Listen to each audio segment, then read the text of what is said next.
Did you know that on a silent night in 1983, the world was just minutes away from total annihilation by nuclear war? And the most shocking part, almost nobody has any idea that it even happened. There were no sirens, no newspaper headlines, no cell phone alerts. While billions slept peacefully, a single man faced the hardest decision of his life, and perhaps of all humanity's history. He sat alone in a dark room, staring at monitors screaming. The United States had just launched a nuclear strike against the Soviet Union. The protocol was clear: retaliate with full force. But for some reason, he hesitated. Why did he stop? What did he see that nobody else did? And if he had followed orders, would you be alive today?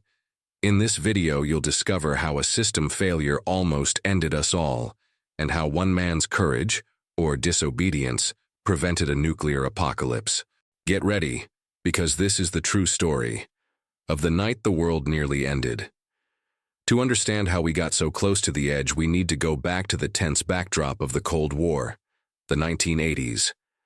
The world was divided between two superpowers, the United States and the Soviet Union. Both were armed to the teeth with nuclear warheads capable of destroying the planet multiple times over. It was an era of constant fear. One wrong move could mean the end of humanity. In this climate of paranoia, the Soviets created a sophisticated but unstable missile detection system called OKO. Its purpose? To identify a possible American strike before it was too late. And on that night, the man responsible for interpreting its signals was Stanislav Petrov, a relatively unknown officer in the Soviet Air Defense Forces. He wasn't a general or a politician. He was just a data analyst. But that night, he would become the silent guardian of life on Earth. It was September 26, 1983. Stanislav Petrov was on duty at the Soviet Air Defense Command Center, tasked with monitoring any nuclear missile launches from the United States. Everything seemed normal until the alarms began to blare. The OKO system was indicating an intercontinental ballistic missile headed toward the Soviet Union. Within seconds, 4 more missiles appeared on the radar. 5 nuclear warheads incoming. The protocol was brutal. Upon detection of an attack, the officer had to notify the high command immediately, triggering a counterstrike that would inevitably destroy both sides. The control room fell into maximum tension. Red lights flashed. Warnings were insistent. But Petrov hesitated. He knew the fate of the world could be in his hands. And in that moment, time seemed to speed up like never before. Even with all signs pointing to a genuine attack, Stanislav Petrov did the unthinkable. He did not follow protocol. Instead of sounding the alarm to Soviet command, he kept his composure and began to question the logic behind the alert. Why would the Americans launch only 5 missiles? If it were a real strike, he believed, correctly, it would be massive, aimed at completely crippling the Soviet response. 5 warheads made no tactical sense. Petrov also distrusted the OKO system. He knew it was new, flawed, and had never been tested under real wartime conditions. But at that moment he had no proof, no time, no backup. He was alone. If he was wrong, hundreds of Soviet cities would be wiped off the map in minutes. And if he was right, he would save the entire world. Petrov chose to trust his own intuition and reported to his superiors that it was a false alarm. The decision was risky, bold, and final. Minutes passed, and nothing happened. No missile landed, no explosion, no confirmation of an attack. Stanislav Petrov was right. The system had malfunctioned. Later, they discovered that satellites had misinterpreted sunlight reflecting off clouds as missile launches. A technical glitch almost triggered a nuclear war, but Petrov averted the tragedy with a quiet decision that defied orders and protocols.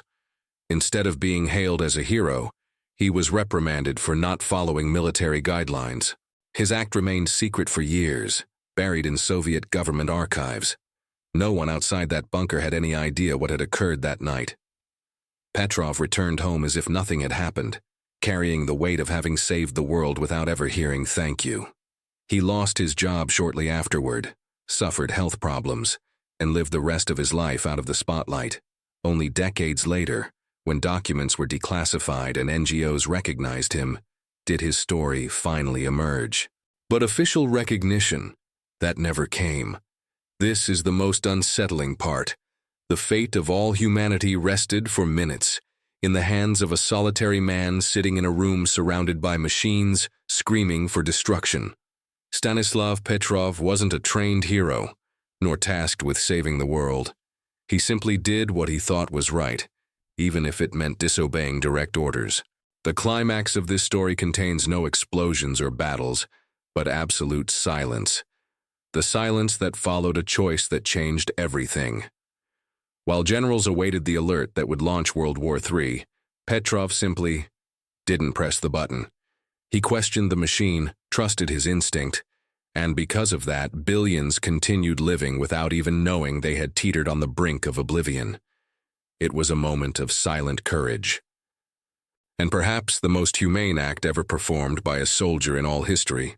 That lone man, with one decision, held the end of the world in his hand, and chose to give us another tomorrow. The story of Stanislav Petrov is both inspiring and terrifying. Inspiring because it shows how one man's courage can change the destiny of billions. Terrifying because it reveals how fragile the thin line between peace and destruction truly is. Petrov was never officially recognized as a hero, but his silent choice was perhaps the greatest heroic act of the 20th century. He proved that even amid rigid protocols, blind obedience, and ruthless machines, there is still room for human thought and for conscience. And to think all of this remained hidden from the world for decades. Today, his story finally comes to light, and with it, the reminder that the end of the world doesn't have to come with a blast. Sometimes it's avoided by simply thinking twice. Now tell me, if you were in Stanislav Petrov's place, would you have done the same? Comment below, share this video with someone who needs to know this story. And of course, if you want more mysteries and forgotten facts from history, subscribe to the channel and hit the bell. Because there's a lot the world never told you, but we will.